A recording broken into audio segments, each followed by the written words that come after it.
Cette vidéo aurait dû être une formation payante à 5000 € pour t'apprendre à déléguer, systémiser et automatiser ton business afin qu'il tourne sans toi. 97% des coachs, entrepreneurs et propriétaires d'agences restent prisonniers de leur propre entreprise parce qu'ils ignorent les systèmes que je vais te présenter.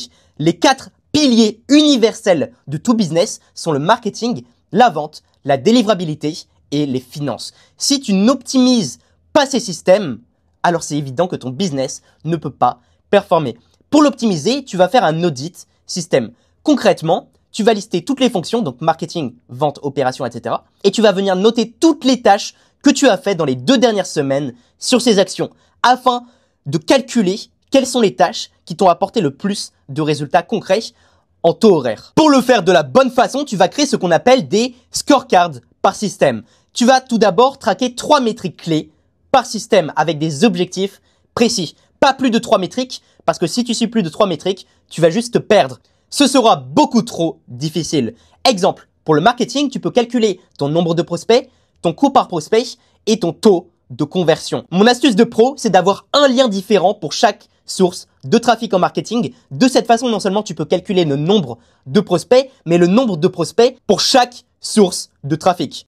Le plus important pour toi aujourd'hui, c'est d'éviter les décisions émotionnelles. Parce que si tu choisis sans les données par « Ah, ça c'est pas trop mal, ça devrait aller » et que tu décides uniquement par émotion, alors tu prends très souvent les mauvais choix. Ton rôle aujourd'hui, c'est de te cloner mentalement. Et voici comment créer ton clone mental. Tout d'abord, ça va être lié à la vision. Définir ton pourquoi, ton comment, ton quoi, car ta valeur en tant que CEO se valorise par ta capacité à prendre des décisions en accord avec ta vision. Pour prendre les bonnes décisions, utilise le framework 1, 3, 1. Un problème hyper clair et bien identifié. Tu essayes de créer 3 solutions plausibles et tu choisis à chaque fois la solution qui est la plus convaincante. Ça paraît extrêmement simple, mais personne ne le fait. Deuxièmement, tu vas toujours être extrêmement détaillé sur tes objectifs. Ton objectif, ça va pas être attirer plus de leads. Non, ça va être générer 50 leads qualifiés de dirigeants de PME qui ont minimum 5 salariés dans le B2B service et qui ont un budget marketing de minimum 5000 € par mois. Ça, c'est de la précision. C'est ce qu'on appelle concrètement le laser focus. Et pour que tu comprennes bien tout ce que je vais te présenter dans cette vidéo, c'est indispensable. Et enfin, tu vas toujours établir des critères de succès car sans critères précis, tu fais n'importe quoi. Exemple, si aujourd'hui ton objectif c'est de créer une personal brand à 10 000 abonnés sur Instagram, mais que tu te retrouves avec 10 000 abonnés qui sont des touristes. Certes, tu as atteint ton objectif, mais vu que tu n'avais pas de critères, au final, tu n'as pas le résultat que tu cherchais. Donc toujours définir des critères hyper précis de réussite, notamment sur des KPI chiffrés. Une fois que tu as la vision, c'est 80% d'exécution, ce qu'on va voir dans cette vidéo. Tu dois créer des systèmes et faire tourner ces systèmes de la bonne façon, en priorisant, en recrutant et en déléguant. Maintenant, comment tu sais concrètement quoi déléguer? Tu dois déléguer ce qui demande une faible énergie, mais qui a aussi un faible gain. Exemple, le setting DM, souvent ça va te rapporter peut-être 10 000 € par mois, mais c'est pas non plus énorme par rapport aux 3, 4, 5 heures par jour que ça va te demander. Donc, à déléguer immédiatement. Le framework, c'est DRIP. Donc, déléguer, on vient de le voir. R, c'est remplacer. Tout ce qui a une haute énergie mais un faible gain, tu dois totalement l'éliminer. Si une action demande une haute énergie mais a un haut gain, alors tu dois d'abord systémiser. Et si quelque chose est dans ta zone de génie, donc te demande une faible énergie mais avec un très haut gain, alors tu dois le garder et continuer à l'optimiser. Maintenant, sur la règle 10-90 qu'on a vu avant, le dernier 10, c'est l'optimisation. Et concrètement, lorsque tu es un CEO, ton but, c'est d'être seulement dans les 10% à la fin et dans les 10% au début. Tu ne fais que la vision et l'optimisation. L'exécution est faite majoritairement par d'autres personnes. Et ton but, c'est de te virer toi-même un maximum de la delivery, du marketing et de la vente. Pour ça, la méthode, c'est de créer des SOP. On en parle souvent sur Internet, mais personne ne sait vraiment comment en faire. Et je vais te donner la méthode hyper concrète. Avant d'enregistrer, tu dois déjà définir l'objectif et des résultats chiffrés à obtenir. Les outils que tu vas utiliser pour faire ton SOP, ça va être Tela ou Loom pour capturer ton écran et Google Docs que tu vas pouvoir partager à ton équipe. Voici le plan simple que tu vas utiliser pour ton enregistrement vidéo. Tu vas résumer des étapes, donc 3 à 7 étapes maximum. Et pour chaque étape, tu vas simplement exécuter l'action à l'écran. Tu vas expliquer à voix haute les actions, raisons, risques et critères d'acceptation d'une action. Tu vas mentionner les erreurs fréquentes et les solutions. et tu vas montrer des exemples hyper concrets de ce que la personne doit faire. Quand tu vas conclure, tu vas parler des règles de mindset qui font 80% des résultats. Parce que c'est très bien de donner des conseils, de dire « Regarde, tu dois faire ça, ça, ça ». Mais si la personne derrière a le mauvais mindset, le mauvais état d'esprit, elle va toujours mal agir. Ensuite, tu vas devoir rédiger un Google Doc avec ces vidéos. Tu vas créer une checklist, donc des cases à cocher, des templates à copier-coller pour que même un enfant puisse appliquer. Tu vas montrer des bonnes pratiques versus les mauvaises pratiques, les trucs à ne surtout pas faire.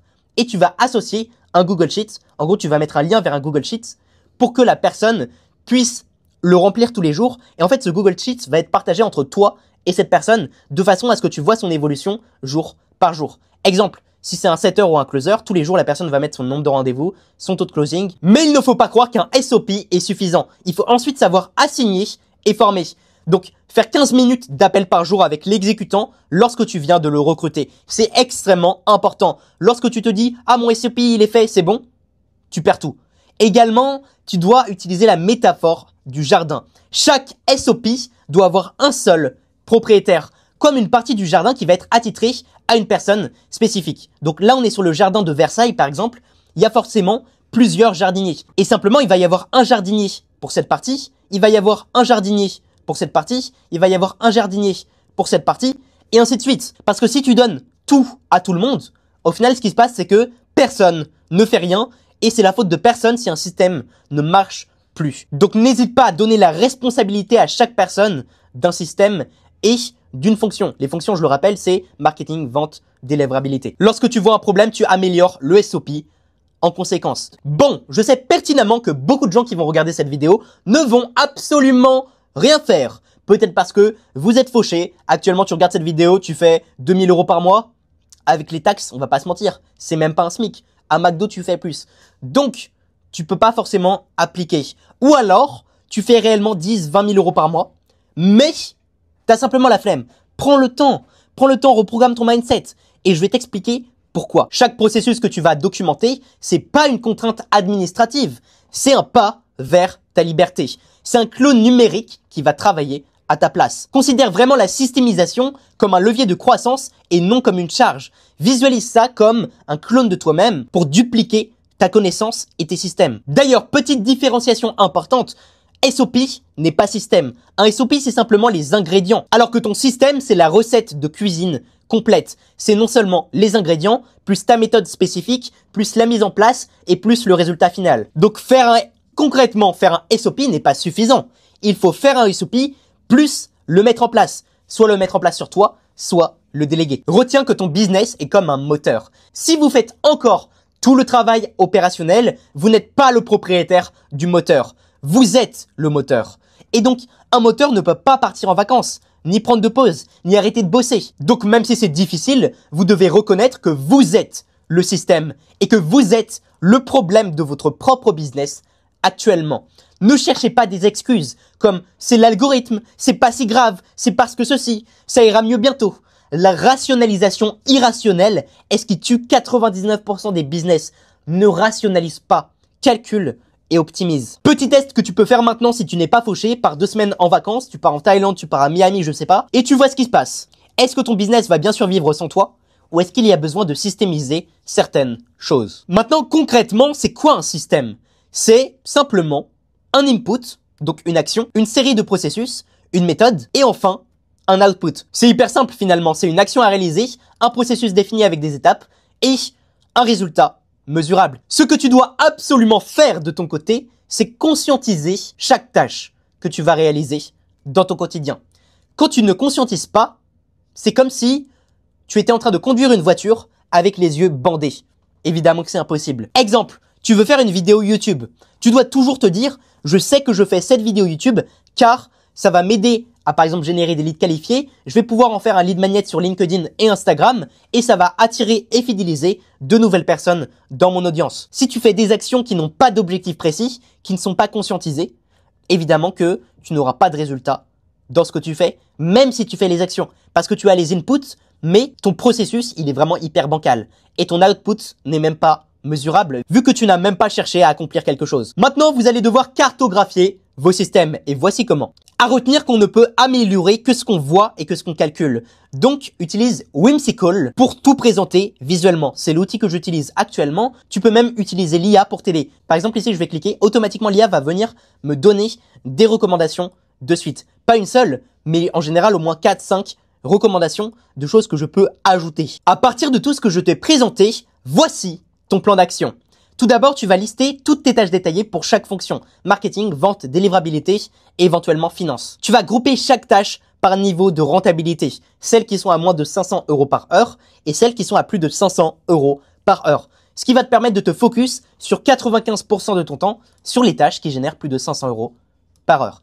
Troisièmement, tu vas faire un audit impitoyable des tâches et processus existants. Mais on va pas se mentir, ça peut être parfois dur de faire un audit sur soi-même. C'est dur de se juger en fait. Parce que tu as toujours tendance à penser que ce que tu fais, parce que tu as mis un effort dedans, c'est bien. Alors que souvent, c'est catastrophique. Donc prends des calls avec des gens qui sont 10 fois meilleurs que toi. Dis-toi que tu as tellement d'entrepreneurs qui génèrent 20 000, 50 000, 100 000 € par mois, qui font toujours les calls eux-mêmes. Et ces calls, tu peux t'en servir pour avoir quelques conseils hyper concrets et un audit hyper clair de ce qui ne va pas actuellement. D'ailleurs, si tu veux un système hyper clair pour scaler en organique sans payer un seul centime de publicité, alors prends rendez-vous avec moi, je te ferai un audit totalement gratuit en vidéo de ton profil Instagram, YouTube, LinkedIn ou même de ton tunnel de vente. Je fais ça avec chaque potentiel client, donc même si tu ne me payes pas, tu reçois ton audit dans tous les cas. Et c'est justement le conseil que je donne là. Réellement, si tu prends des calls avec des gens qui sont 10 fois meilleurs que toi dans leur domaine, évidemment que tu vas avancer 100 fois plus vite que tes concurrents qui, eux, ne savent juste pas quoi optimiser. Ton problème actuellement, c'est juste que tu ne vois pas ce que tu dois faire. Et donc, fais ça dès maintenant. Maintenant, il faut vraiment voir votre business comme un actif. Cet actif, il peut prendre de la valeur. Mais sans système, votre business n'a aucune valeur. Plus vos systèmes sont performants et développés, plus vous créez un business qui va se valoriser. Et donc, voici comment créer des bons systèmes. Ça doit être prouvé, explicite, implémenté et il doit y avoir un checkpoint. Je m'explique. Donc, vous devez utiliser des frameworks qui sont testés et éprouvés, comme ce que je vous présente par exemple dans cette vidéo. Vous devez créer des processus hyper détaillés, donc des SOP. Vous devez implémenter, donc vous assurer que chaque collaborateur suit parfaitement le protocole, qu'il n'y a pas d'erreur ou de manquement.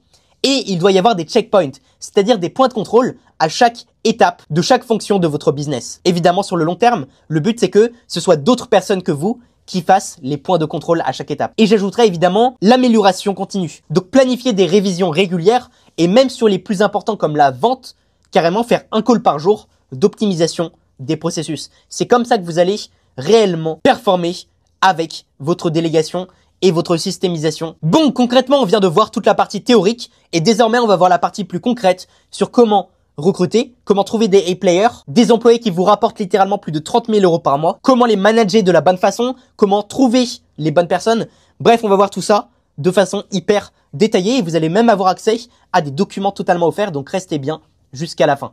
Avant de continuer, je tenais à vous montrer mes résultats clients. Notamment Clémence qui, avec un nouveau compte Instagram, a réussi à déclencher 5 appels de vente en moins de 24 heures. Donc dis-toi bien qu'avec un compte Instagram à moins de 1000 abonnés, tu peux faire ces résultats, avoir 5, 10, 20 appels en une seule vidéo. J'ai énormément de clients qui ont dépassé les 10 000, 20 000, 30 000 € par mois, 30 000 € de CA ici, 40 000 € de CA ici. Même au niveau de mon contenu gratuit, tu vois que j'ai des personnes qui me remercient parce qu'elle était à 3 000 € par mois. Et là, elle est passée aux 10 000 € par mois, simplement en regardant mes vidéos gratuites. Donc pense bien à me suivre, que ce soit ici sur Instagram, sur LinkedIn, pour pouvoir avoir gratuitement les meilleurs processus pour optimiser et systémiser ton business. Là, une personne qui a payé 20K avec mes concurrents, mais me remercie pour mon audit parce que mes concurrents ne lui ont jamais dit tous les problèmes que moi j'ai repérés. Idem ici, la personne a payé 8 000 € avec des coachs de pacotille. Et donc, si tu veux avoir le même audit que ces personnes, tu as simplement à prendre un rendez-vous juste en dessous. Et tu vois que j'ai tellement de retours. C'est juste impressionnant le nombre de preuves sociales que j'ai accumulées sur plusieurs années. On nous parle souvent de A-player, mais concrètement, comment on fait pour les repérer et les recruter? Déjà, c'est quoi un A-player? C'est une personne avec des standards extrêmement élevé. Un A-player a une attention particulière aux détails. Il cherche la constante amélioration. Il a une capacité forte à identifier les gaspillages et toutes les inefficacités. Donc retient majoritairement l'attention particulière aux détails et le fait qu'il n'accepte pas des solutions bancales. Deuxièmement, il a un impact exponentiel. Steve Jobs disait qu'un A-player vaut 50 employés moyens en tout cas dans les domaines créatifs. Parce que imagine, si cette personne améliore tes processus, elle vient te rapporter 5 000 € que tu aurais payé hyper cher si tu avais pris quelqu'un pour te le faire. Elle va élever le niveau de l'équipe. Donc boum, ça devient comme un manager. Elle va réduire les erreurs. Donc boum, 15 000 € avec des coachs qui sont économisés. Elle va innover et te créer des nouvelles opportunités d'elle-même. Donc retiens bien qu'elle te rapporte en général 5 fois plus que son salaire et qu'elle impacte tous les gens autour. Troisièmement, on a la motivation intrinsèque, c'est-à-dire que cette personne, elle a une motivation, une mission de vie extrêmement forte. Et tu peux le ressentir dans ses paroles. Elle a une énergie de malade. Et elle est hyper motivée par la mission de ton entreprise. Les A-players sont attirés par le why avant le what et le how. Et ils ont également besoin de progression constante, que ce soit dans leurs résultats ou même dans les responsabilités que tu leur donnes. Ensuite, il y a une absence d'ego.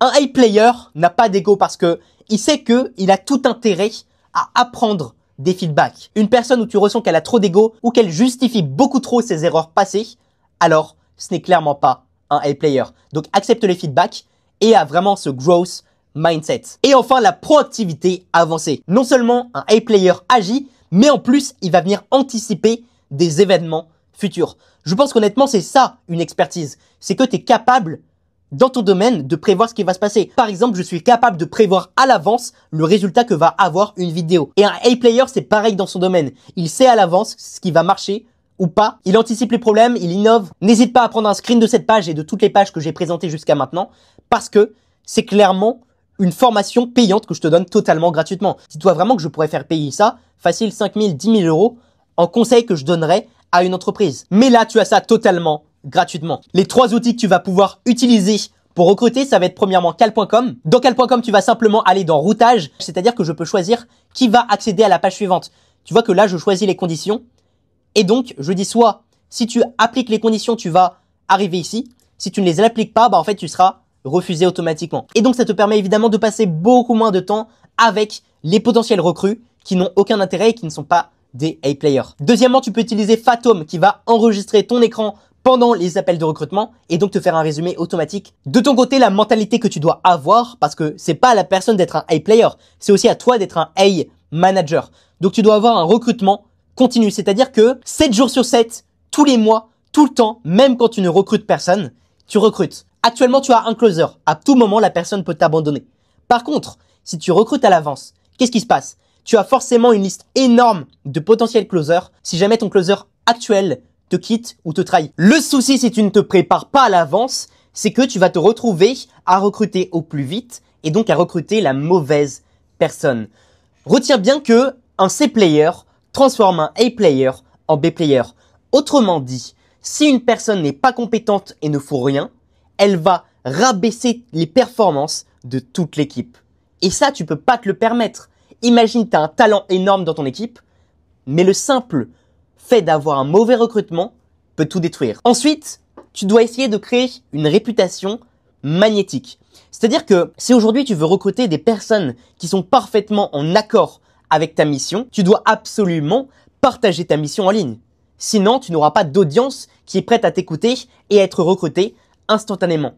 C'est pour ça que tu vois autant d'annonces de créateurs qui recrutent à travers leur canaux de contenu. Parce qu'ils savent que les recrues qu'ils vont avoir à partir de ça les respectent énormément et sont parfaitement alignés avec leur mission. Maintenant, quelques red flags que tu dois absolument éviter si tu recrutes. La mentalité de victime, le refus de feedback, l'incapacité à s'adapter, l'énorme ego, le manque de curiosité, c'est-à-dire que la personne ne va même pas essayer d'innover, elle va jamais être créative, elle va jamais améliorer ses performances. Et enfin, des standards médiocres. Une personne qui se contente juste de faire le boulot, qui ne cherche même pas à faire bien le boulot. Maintenant, je vais te montrer étape par étape comment gérer ton tunnel de recrutement. Premièrement, retiens que tu peux avoir un tunnel de recrutement avec ton contenu, en call DM, en publicité et même en affiliation en payant une personne qui t'a mis en relation. Je vais te montrer ça en détail dès maintenant pour que tu puisses littéralement copier mon tunnel de recrutement. Donc la première catégorie de tunnel, ça va être le contenu organique. Le principe fondamental, c'est que tu vas donner d'abord de la valeur et qu'ensuite, lorsque la personne est attachée à toi, tu vas pouvoir la recruter. N'essaye jamais de vendre directement. Partage d'abord une valeur énorme, crée de l'aspiration, puis ensuite, laisse les talents venir à toi. Je t'ai mis quelques templates de posts que tu peux utiliser. Notamment le template « Je t'offre 1000 € de cash si jamais tu me décroches la perle rare ». Le template « Notre équipe s'agrandit ». Tu mets en avant le fait que tu as une équipe en forte croissance et que donc c'est intéressant pour les personnes d'arriver dans ton business à ce moment opportun. De même ici avec ce post « Chiffre du business » où tu vas mettre en avant le chiffre d'affaires de ton business. Tu attends un chiffre espéré énorme cette année et que donc ton équipe grandit. Donner les bénéfices de l'entreprise pour attirer les meilleurs talents et pas juste ceux qui sont fauchés et en recherche de job. Je t'ai mis littéralement toutes les questions à poser, en tout cas ce que je te recommande lorsque tu fais ton formulaire. Donc ça peut être sur tally.so, ça peut être sur cal.com ou n'importe quel outil de formulaire. Votre disponibilité pour ce poste. Si ce n'est pas immédiatement, alors ça n'a pas vraiment d'intérêt. Êtes-vous disponible pour une collaboration long terme? Est-ce que vous êtes capable de faire telle action spécifique liée à votre domaine avec régularité? Oui ou non? Exemple pour un community manager, est-ce que tu as le temps et la motivation de pouvoir faire, imaginons, 3-4 posts par jour? Ça peut être un exemple. Combien de temps pouvez-vous faire telle action par jour? Donc concrètement, est-ce que la personne est vraiment disponible, notamment si tu recrutes un freelance? Combien d'années d'expérience avez-vous dans votre domaine d'expertise? Moins d'1 an, 1 à 3 ans? Votre expérience professionnelle précédente est-elle directement liée au poste proposé? Totalement ou partiellement, ce sont les deux bonnes réponses. Si ce n'est peu lié, alors vaut mieux directement supprimer la personne. Et c'est notamment pour ça qu'un outil qui supprime automatiquement les personnes non qualifiées comme cal.com, c'est hyper intéressant pour toi. Avez-vous déjà occupé tel poste? Comment évaluez-vous votre niveau de maîtrise de domaine requis pour le poste? La personne devrait te dire théoriquement expert ou avancé. Intermédiaire ou débutant ou aucune connaissance, c'est un très mauvais signe. Et enfin, comment décrivez-vous votre connaissance du marché? Débutant, notion de base, bonne compréhension ou expert. Et enfin, tu vas poser des questions beaucoup plus ouvertes. Par exemple, sur un défi que tu vas donner à la personne, comment vous feriez si vous deviez atteindre tel résultat par exemple? Quelle est votre principale motivation au quotidien? Où vous voyez-vous professionnellement dans 5 ans? Etc. Évidemment, les classiques, votre âge, numéro de téléphone, email principal. Votre but en organique, c'est que tous les mois, vous ayez à peu près 100 000 impressions. Oui, je sais que ça peut paraître beaucoup pour certains, mais c'est pas énorme. Sur votre tunnel de recrutement et au moins 100 candidatures qualifiées sur les offres d'emploi. Si actuellement tu as moins de 100 candidatures par mois, alors c'est un très mauvais signe selon moi. Ensuite, tu peux faire de la publicité payante. Je t'ai mis littéralement un script. On cherche un métier ultra compétent pour rejoindre notre équipe. Ça comme bénéfice. Chez Entreprise, on fait ceci. Et ce qu'on attend de toi, c'est ceci, cela, ceci. Si c'est toi, clique sur le lien ci-dessous pour remplir notre formulaire de candidature en 2 minutes. La page après le booking, ça doit être la même page que pour l'organique. Le troisième système, ça va être le système d'affiliation avec des ambassadeurs. Promettre par exemple 1000 € si la personne recommandée reste 12 mois dans ton entreprise avec une performance satisfaisante. Et j'ai carrément mis des messages que tu peux envoyer comme template à tes ambassadeurs. Exemple, salut prénom, j'ai pensé à toi pour un truc sérieux. Une boîte que je respecte beaucoup recrute des métiers ultra qualifiés. J'ai de très bons contacts là-bas et franchement les conditions sont rares. Salaire au-dessus du marché, ceci, cela. Est-ce que tu veux que je te mette en contact avec eux? Donc là, tu as littéralement à copier et à dire aux gens, est-ce que ça t'intéresserait de faire de l'affiliation pour moi, de me trouver un bon contact et je te paye 1000 €. Enfin, la dernière stratégie, ça va être le cold DM. Pour moi, la plus difficile parce que souvent, tu vas aller chercher des gens qui sont déjà dans une entreprise. Et donc, très difficile de les convaincre. La 5e stratégie, ça peut être d'intégrer des cours chez d'autres formateurs. Aller contacter d'autres formateurs dans une niche assez similaire et leur proposer de faire quelques cours gratuits que tu vas mettre sur leur formation à eux, leur coaching à eux, leur accompagnement à eux. Et en échange, ils vont mettre le lien de ton tunnel de recrutement sur leur formation. Au passage, si tu veux recevoir ce document, ainsi que tous les autres documents de la vidéo, DM-moi sur Instagram. Tu as mon Instagram juste en dessous et je vais t'envoyer ce document totalement gratuitement. Maintenant qu'on a vu ça, comment est-ce que tu gères un appel de recrutement? Finalement, c'est un peu comme un appel de closing. Tu commences directement avec un script de cadrage. Bonjour prénom, merci d'avoir pris le temps. J'aimerais que cet entretien soit différent de ce que vous avez l'habitude de vivre. Mon objectif n'est pas de vous piéger, mais de découvrir si nous pouvons créer ensemble quelque chose d'exceptionnel. Et ensuite, tu cadres un peu l'appel, tu expliques globalement le fait que tu vas poser pas mal de questions pour bien comprendre sa situation et si ça peut être un fit. Je vais te donner directement les questions à poser. Ce que tu vas utiliser, ça va être le framework STAR. Qu'est-ce que c'est concrètement? C'est le fait de poser une question sur des situations, des tâches qui ont été réalisées, des actions qui ont été prises et des résultats. Exemple, décrivez-moi votre plus gros échec professionnel sur les 24 derniers mois.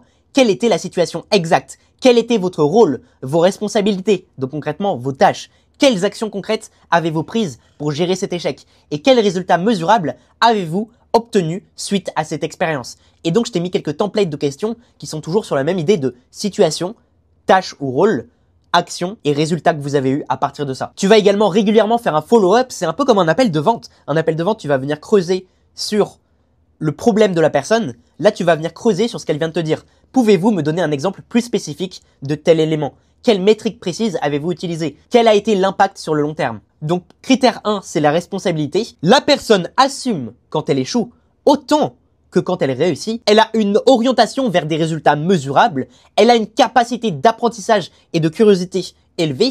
Elle a une gestion de la pression et une forte résilience. Elle prend des initiatives, elle est proactive, elle a une forte intelligence émotionnelle, elle est capable de communiquer de la bonne façon, elle a une forte expertise technique, elle a une vision stratégique et business, elle a un alignement culturel et en termes de valeur avec vous, et enfin, elle a suffisamment d'ambition et de potentiel de croissance. S'il y a un de ces critères qui n'est pas respecté, il faut quand même se poser des questions. Et un A-player, théoriquement, devrait avoir minimum 160 points si jamais vous notez tout sur 20. Maintenant, j'ai d'autres techniques qui peuvent vous aider à recruter le top 10% d'un domaine. On appelle ça le top grading, ADAPT. L'idée, c'est que chaque compétence doit être prouvée de 3 manières. Premièrement, la déclaration du candidat classique, un test pratique. Vous devez toujours faire un petit test aux personnes que vous voulez recruter.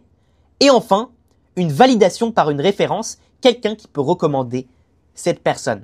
Exemple, pour un média buyer, déclaration, j'ai géré 20K par mois en budget publicitaire. Test pratique, est-ce que tu peux me créer une stratégie complète pour 50K de budget fictif? Et la référence, ce serait par exemple un ancien manager ou un ancien client à lui qui le valide. Et tu élimines directement s'il y a des red flags du genre incapacité à donner des exemples quantifiés, des références qui donnent des notes pas si bonnes à cette personne et un échec au test pratique. Maintenant, comment est-ce que tu peux créer une culture d'entreprise qui devient addictive? Eh bien, il y a un livre qui parle de ça qui s'appelle The Culture Code. Désolé pour cet accent.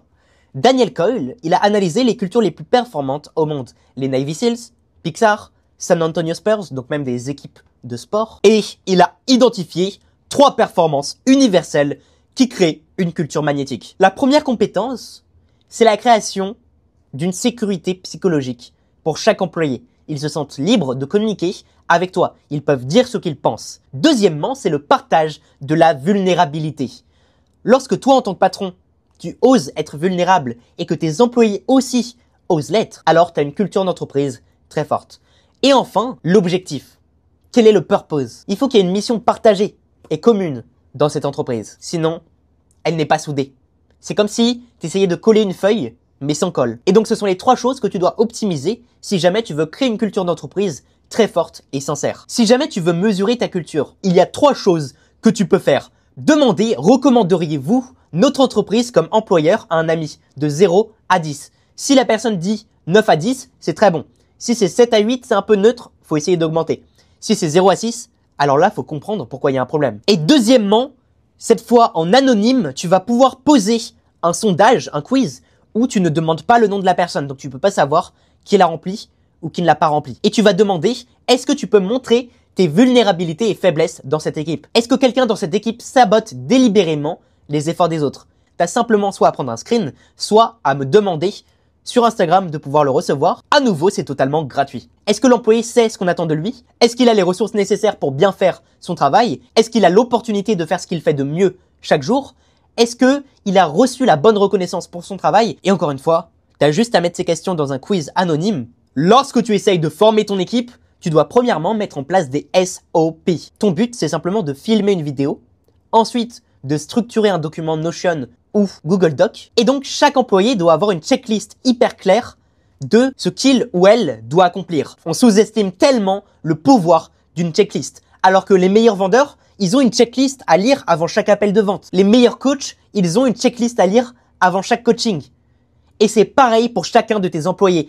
Ils doivent avoir une checklist à lire et à appliquer au quotidien. Retiens bien la courbe de l'oubli des bingos. Après une journée, on a déjà oublié 66%. Après 7 jours, on a oublié 75% de ce qu'on a appris il y a une semaine. Et après 30 jours, on a oublié presque 80% de tout ce qu'on a appris. Et bah c'est pareil pour tes employés. Donc n'hésite pas à te répéter lorsque c'est nécessaire. Ne te dis pas « Ah bah j'ai parlé de ça une fois, ça devrait suffire ». Non, répète-le un maximum jusqu'à ce que ça entre dans leur tête. Et enfin, quelque chose qui est extrêmement important et pourtant extrêmement sous-estimé, c'est l'art de donner des bons feedbacks. Retiens que le cerveau humain traite les feedbacks négatifs comme des menaces physiques réelles. Tu ne peux pas te permettre de donner un feedback comme tu le fais naturellement. Tu dois apprendre à donner des feedbacks. Et pour ça, on a ce qu'on appelle le framework Radical Candor. C'est une méthode de Kim Scott qui est extrêmement puissante. L'idée, c'est que les gens, lorsqu'ils vont donner un feedback, soit ils vont être high care, low challenge, c'est-à-dire qu'ils vont éviter les conversations difficiles, dans le but de préserver la relation, de rester sympa, bienveillant. Mais au final, cette approche détruit la performance, parce que tu ne donnes vraiment pas de conseils à ton équipe. Ça ne sert à rien. Par contre, l'opposé est nul aussi. L'agression odieuse. Low care, high challenge. Donc, tu critiques sans te soucier de l'impact humain derrière ta critique et ton feedback.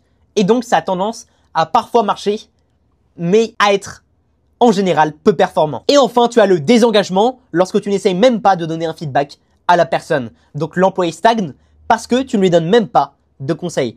Ce que tu dois faire, c'est high care et high challenge. Un feedback qui améliore à la fois la performance et renforce la relation avec l'individu, qui va se sentir valorisé et en même temps challengé à progresser professionnellement. Concrètement, une empathie ruineuse, c'est « ne t'inquiète pas, c'est pas si grave ». Une agression odieuse, c'est « tes retards répétés sont inacceptables et nuisent à l'équipe ». L'indifférence manipulatrice, du coup, c'est de rien faire.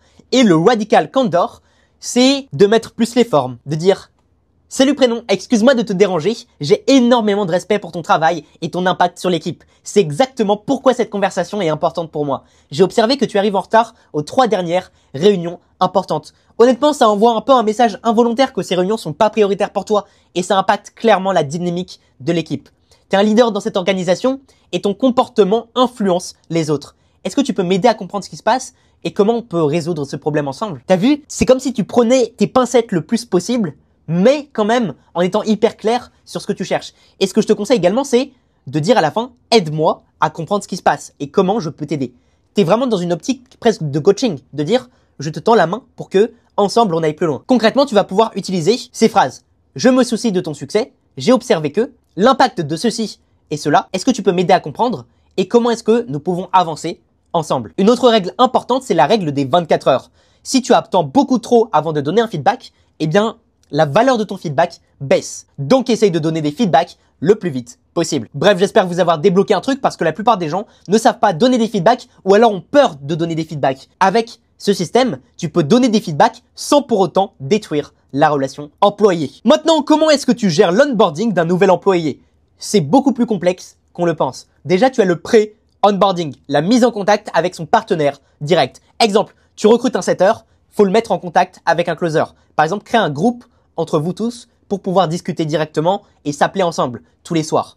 Deuxièmement, donner l'accès à une formation interne comme cadeau. Troisièmement, si nécessaire, lui payer un outil avancé. Exemple, Fathom pour un closer, Genspark pour un créatif. Prévoir un plan de carrière pour cette personne.